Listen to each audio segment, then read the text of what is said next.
All right, folks, got a few minutes to kill here, so I thought I'd just jump on and do this quick live and just kind of talk about this fight.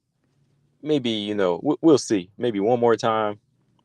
Maybe I'll do one more video after this. But there was just a question that popped up in my head with this one, so let me just get this thing situated real quick, and then we're gonna jump in here.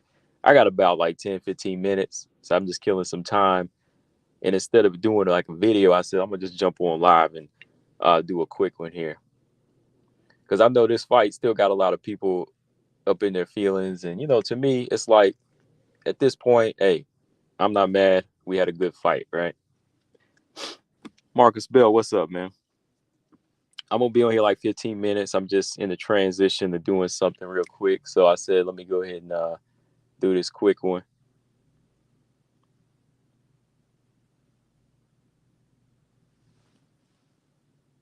All right, how we doing?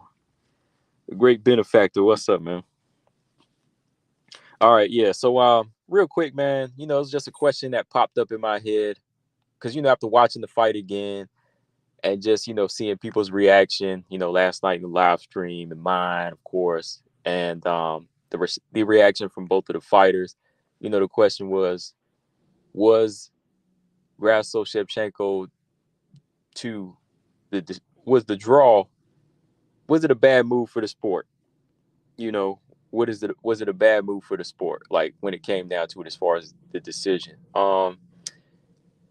There's two parts to kind of look at. There's two parts to kind of look at. Like if it depends on how they had scored it a draw. Now, like when you really analyze it, look at the cards. Number one, like how we see it now with Mike Bell's judging to score the fifth round, the 10-8 round. To me, I still think that just kind of stands as like weird. I think if he had made like one of the other rounds, like for Grasso, and it just kind of balanced out, like round four, something like that, I think it would have made more sense. Like if he had seen it somewhere else, but um, it's just like the fifth round just really came down to like we gotta let Grasso have this one just for business purposes, right? That's what it just kind of looked like to me. That's why I say part of it kind of rubs you the wrong way, but when you really look at the fight and analyze it, like I said, Grasso, she's always going to be a tough fight for Valentina. She's always going to be a thorn in her side. Valentina style, Grasso style is always going to be a tough style for Valentina because that's how they studied her. So the fight in that was a very close, competitive fight. Valentina is always going to be a tough opponent for her. Hell, Valentina's a tough opponent for anybody. You know what I mean? Like she's already proven that time and time again. So I think that when you look at it, the decision, yeah, is a bad move for the two fighters. But for us, the actual performance that was put on is a good fight. It's still a good fight. I can still enjoy it. But, there's always that part of it where we feel like, oh, man, like, hey, come on now. They know better than this. They know how to score a fight. You know what I mean? Mr. Only said, who is your pick to win before the fight? Valentina. I was really on the fence in this one, but um, I was really on the fence in this one, like getting closer and closer. Pretty much, just like I said, it was going to be a tight fight, but I stuck it out with Valentina. Yeah, I picked her to win this one. Marcus Bell said at this point, Val and Grasso just need to run it back. Yeah, they do. Claus said it was a bad move for the sport. Does anybody truly think judges will be influenced to score in the favor of Mexicans or Mexican Independence Day? Marcus Bell said Val and Grasso need to run it back, courtesy of Mike Bell. And Val is a tough fight for anybody. Yeah, she's a tough fight for anybody. To me, she's always going to be that tough fight for anybody. I mean, there might become a point in her career where people figure her out, and as time goes on, and time starts to catch up to her, it'll become a little bit easier, maybe. But even then, it's like she's always going to have that dedication, to get better and that discipline to be a tough fighter.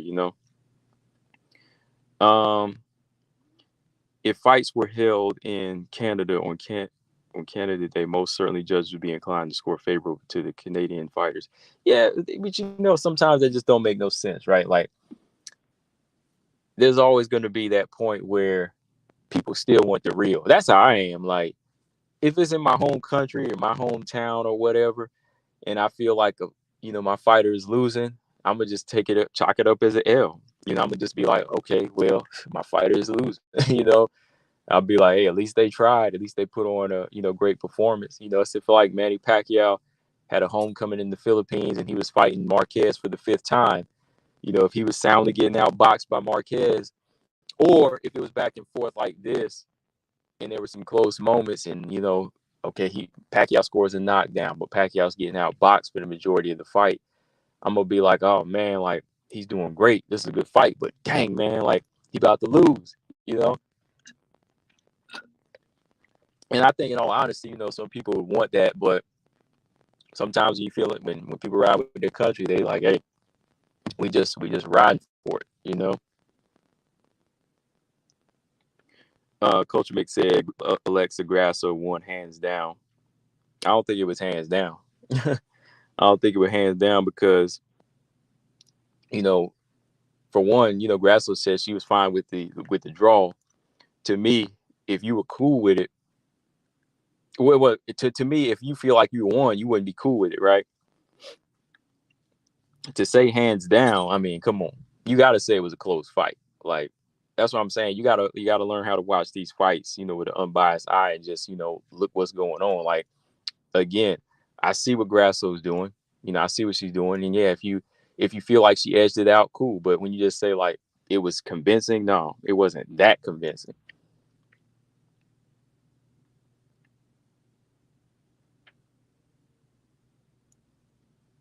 Yeah, draw shouldn't even happen. Like I said, if you were to say Grasso edged it out with this, okay, fine. Valentina won, fine. But a draw in the way it was scored, that it was a bit of a setup. When it comes down to it, even looking at how the regulations are, there's just too much leeway in there where you can say, okay, let me go ahead and use this to go ahead and keep the people happy in this situation.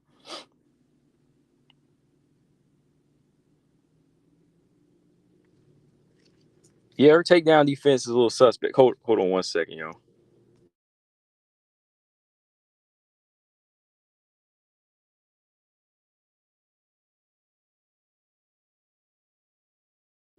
Mm, easy win. Wow. Shoot, the first fight wasn't an easy win.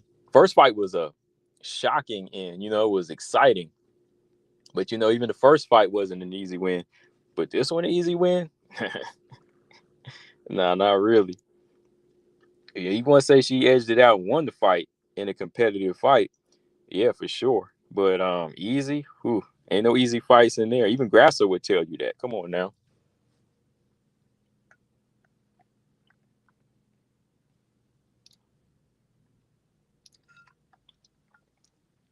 But overall, aside from the decision, I enjoyed the fight though. I can watch it again. I'll watch it again probably tonight, and not even in a way to try to prove my point on who I think won the fight. I can enjoy it at this point because it is one of those situations. Like, I will say this, man. Like, I will say this, Claude. I think she won, but if I was in her corner, much like I said in my keys to victory, I would be telling Valentina to wrap this thing up. I'll be telling her, let's not draw this thing out because that was my key to victory. Valentina needs to fight to finish. She's got to fight to get a KO. Hold on one second.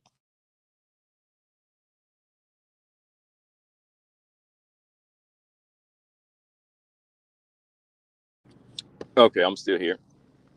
Yeah, I was saying that Valentina needs to fight to finish just to be on that safe side, and she did go for the finish a couple of times, because if you don't and you don't have the belt, yeah, it leaves a lot of room for the judges to work with there, and it was one of those situations that came up. We can't really think that for one time there's going to be, this one time the judge is going to do the right thing, right? No, like anytime they think it's close or something like that, if it can't be a split decision, then it's got to be a draw, so that person can keep that belt.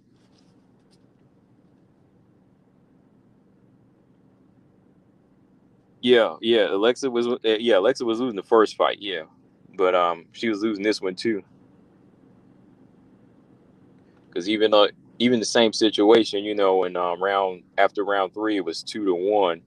Then when you go into round 4, it was a very close round. A lot of people do believe it was a swing round. And then the 5th round, according to Mike Mike Bell, Grasso won that round, but he said, "Let me go ahead and make it a 10-8."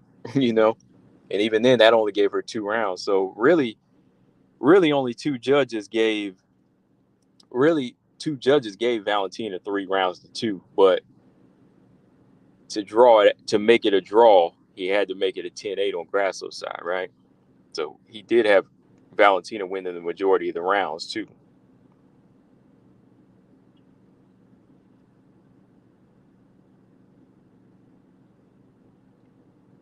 Think Aaron should be next? I don't know, man. Like, if we go into the new year, there's still gonna be that. There's still gonna be that like question mark there. People who want to see if somebody can get that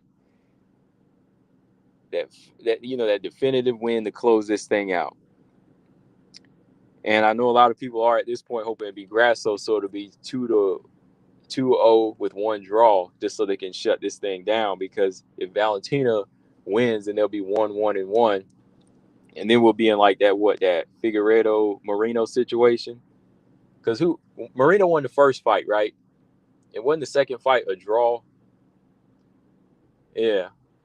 So we might be in that type of situation where that happens. So Claude said, by the looks of Valentina's thumb, she might be out for a while. Okay. Yeah, if her thumb is fractured, yeah, she'll probably be out maybe till next summer. Who knows? Because we're already coming up on the end of this year, so she'll probably be out till next summer. So in the meantime, yeah, if that's the only thing that's going to hold it up. If Valentina is out, otherwise I would say do the rematch. But if Valentina's going to be out for a while, then Alexa Grasso can move on with either Aaron or Manon. Yeah, Valentina fought with one hand and still won, in my opinion. She still did enough to win. But yeah, the draw, we've seen this time and time again in this sport, and it can be bad for the sport because sometimes it will turn people off. Thankfully, with a performance like that, it will keep people still looking. And then there's a lot of people who do understand it was a close competitive fight. It won't draw. It won't take away from that. It won't take away from the draw to me. Moonlight said they should fight each other. The winner gets the bullet. At this point, they already got 6 wins apiece. I don't think so. Now JP said Manone's a fraud. Come on now. She got 6 wins. Like, how's she a fraud there?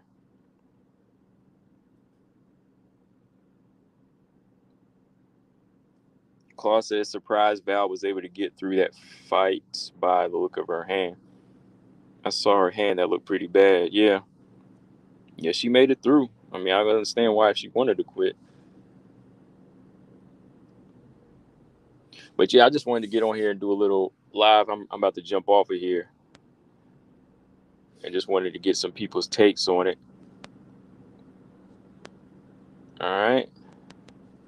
But yeah, we moving forward now, man. Yeah, and if Valentina's gonna be be out for a little while, I think we got to keep the division moving, right? It's got to be lined up for somebody next, and let it be one of them. Man, I was looking at the strawweight rankings right now. I was like, what's going on here? They done got they still got Andrade in the top 5. Dang. JP said, I think Aaron can finish Alexa by sub. I think so.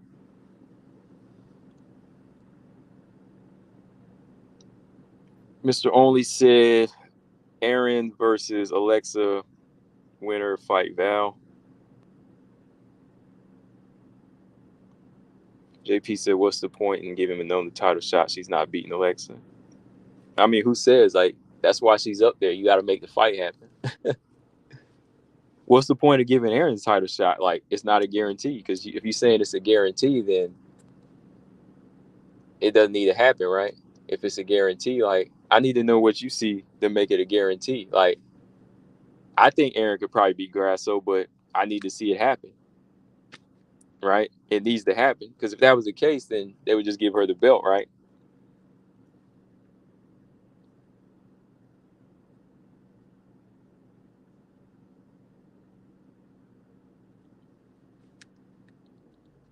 Marcus Bell said Aaron can finish Alexa by sub. Then again, Alexa can crack and Aaron lacks defense. Exactly. That's what I'm talking about. Yeah, like there's this part where we can say she can sub her, but she's got to get on the inside to do something. And no, JP, you can't say her style is better to beat Alexa because Marcus just made a good point. Aaron lacks that defense. Remember, she lacks defense and some of that lateral movement. Grasso's got that on point now. Like if Grasso chooses to go back to her old ways of boxing on the back foot, she could beat Aaron like that. You know, she could beat Aaron like that. Now, if you have Manon and Alexa standing striking together, then that fight could get a little bit more interesting. You never know what could happen. You know, Aaron's going to have to find um, Grasso. Let's put it that way. We know if she can close distance and get her hands on her, it's a wrap, or could be a wrap, right? But she's going to have to see. Remember in the Tyler fight, look, the first round, Tyler was outstriking Aaron clearly. You know, she was outstriking her. She had better power shots, you know, heavy hands. She was doing some damage to Aaron. But when she let up and her gas tank started to empty, and Aaron was able to strike her way in and close distance, Aaron had it, right? That's where Aaron had it. But in a fight with Grasso, who's going to be a lot more focused and can move, and she has a good gas tank, you know, she's going to give Aaron a tough time. She's going to give her a tough time. So it could happen now. It can happen, but you got to see the reality there. The lack of defense is going to be a problem there too. But I got to go, y'all. I just wanted to kick it for like 15, 20 minutes. I got something to do. Got to take care of some business. Well, I'll be back on later. Probably not. Maybe tomorrow. But I'll catch y'all in the next one, guys. Peace.